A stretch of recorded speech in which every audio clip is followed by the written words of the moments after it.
So talk to me a little bit about Billy Corgan, because you mentioned him there, and of course, everybody who was sitting on the sidelines just reading the Observer every week, boy, we he was all over the place with this story in 2016, and it felt like he was going to get his hands on the thing. And then, of course, the big announcement comes out on January 4th that Anthem Sports and Entertainment, the parent company of the Fight Network, announced the purchase of TNA Wrestling, and that's obviously a big deal.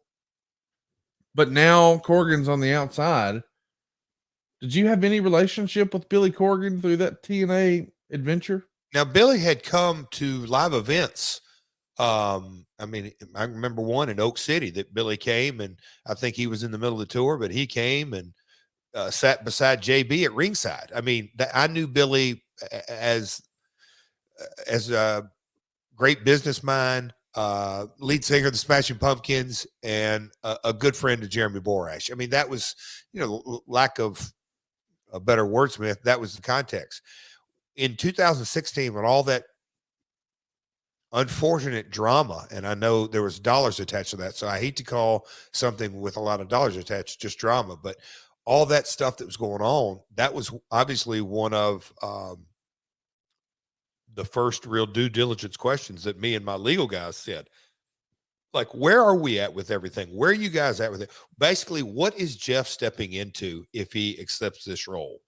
That was really what I wanted my attorneys to do, is, hey, really lift the hood up on this. What am I getting myself into? Again, once I kind of told my crew and the folks in Hollywood had that conversation, they were like, can you just kind of give us another 60, 90, 120 days?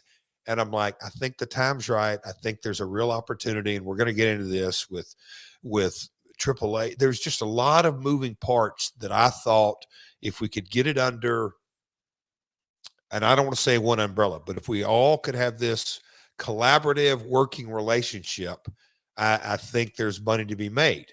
Now, again, I hate to rephrase this again, but you touched on it. I knew the Spike deal of 22, 24 million a year revenue was gone and wasn't coming back anytime soon.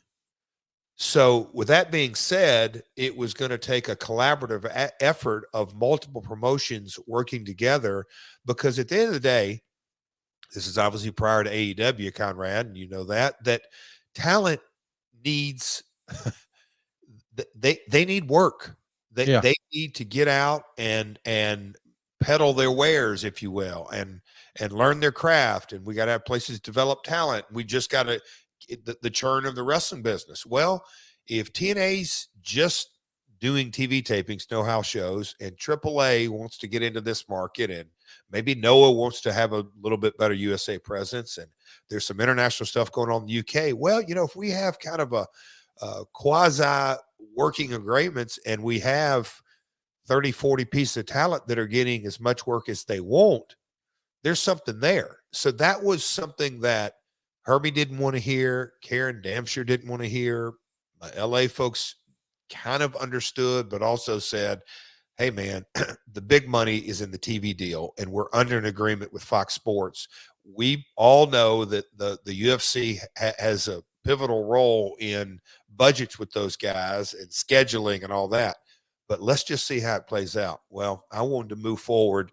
Jumping off, Anthem had just acquired it, signed all the documents. Billy was essentially whatever that game set match was, and Dixie was, in their words, not mine, Dixie's in the box. There are no, she doesn't have decision-making power. I said, that's all that matters. I can more than coexist with Dixie Carter. But if she has decision-making powers in a wrestling entity, I've been down that road. I'm not interested. So once all the, I thought, hurdles were cleared, I was ready to move forward, because I just thought there was going to be a real opportunity to integrate all the promotions, and Global Force could be launched on a network. But grandiose plans didn't work out, did they?